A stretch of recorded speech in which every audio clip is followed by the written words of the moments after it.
Right there, ladies and gentlemen, that was high five, hard to get, and for NFL players, apparently it's balls. NFL owner Bob McNair said, at a meeting that they called together about discussing what the NFL could do to help, deal with the issues that the protests have raised. He said in the middle of it, we can't let the inmates run the prison. And a lot of people think that this was a misnomer. It was a figure of speech. It was not. There are amazing similarities between prisons and plantations. Amazing similarities.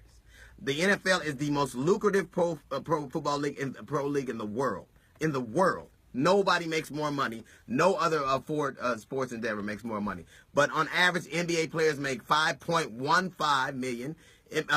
Baseball players make $3.2 million. NHL players make $2.4 million, and NFL players make $1.9 million. What I tell you is that it's amazing the similarity between plantations, prisons, and football.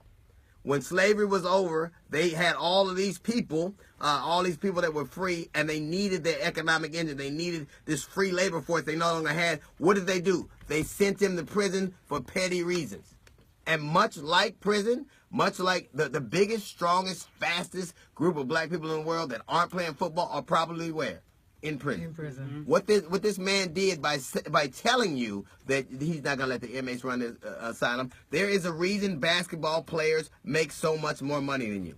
Because the owners in basketball are more collaborative and they have a more cohesive relationship with their players. They don't see them as they don't take pride in owning them. Football players seem to tend to act like plantation owners, like prison wards.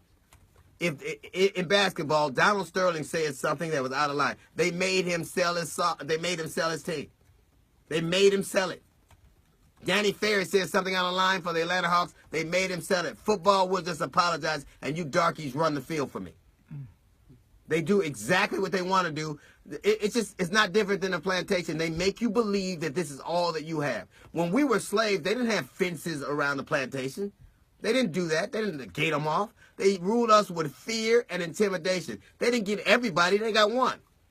There were 4 million slaves at one point. 4 million. If all of them decided to leave, there would have been nothing they could do. But what they do is get one, whether he's Nat Turner or Colin Kaepernick. They do the exact same thing. You are not a slave. You're not beholden to them. To play football, you got to go to some of the finest institutions of learning in the world. Your mind will hold out a lot better than your body will. But you make them believe that they owe you something. The average football player plays 2.5 years. So you're a young man. You went to college. You didn't educate yourself. Your body's probably suffered some damage from playing football. And now what? Your mind is your deliverance. You, like no other group of black people in the world, have access to an education that's the finest in the world, and you let them believe that you're beholden to them?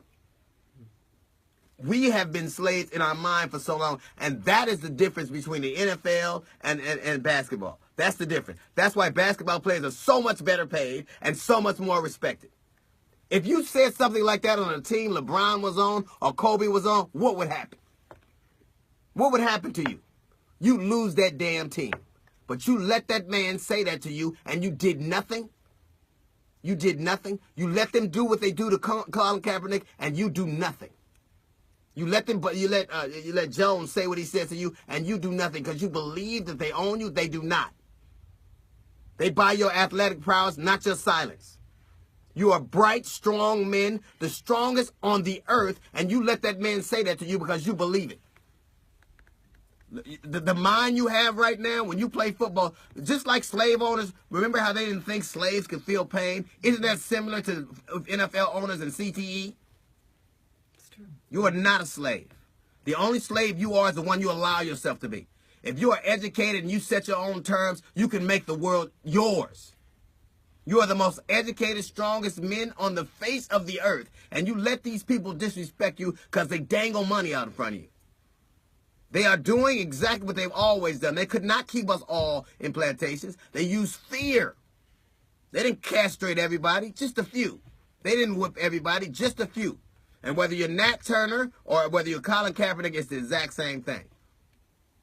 You truly do, like a lot of wardens will tell you, prisons actually do run the institutions. They live there. Everybody else goes home. You can set your base. The reason you're not respected is because you let them disrespect you. If you all stuck together, just like we had all stuck together and we'd all left, 4 million people left, they wouldn't have what they have. If you guys stuck together, they couldn't do what they do. But you insist on being afraid. You go to your mind will do a lot more for you. You will live a lot more longer off your mind than your legs, and that's just the truth. That's the truth. What did Harriet Tubman say? I freed 1,000 slaves, and I could have freed 1,000 more if only they'd known they were slaves, or that they wouldn't run a 4-5 or 4-3 forever. You're only as slaves as you allow yourself to be. When you go to a school, figure that football might not work for you, and even if you get 2 years, read. Just like in prison, they're not scared of the big, strong dude. They're scared of the guy who can read and reason. They fear Colin Kaepernick because he inspires you to be better than what your circumstances. He inspires you to use your power. And you let him get his foot cut off, and you play like the master told you to do. And you should be ashamed of your goddamn self. All right, that's a little note from the GED section. We got the Jazz Report coming up in 15 minutes. It's the D.L. Hugley Show.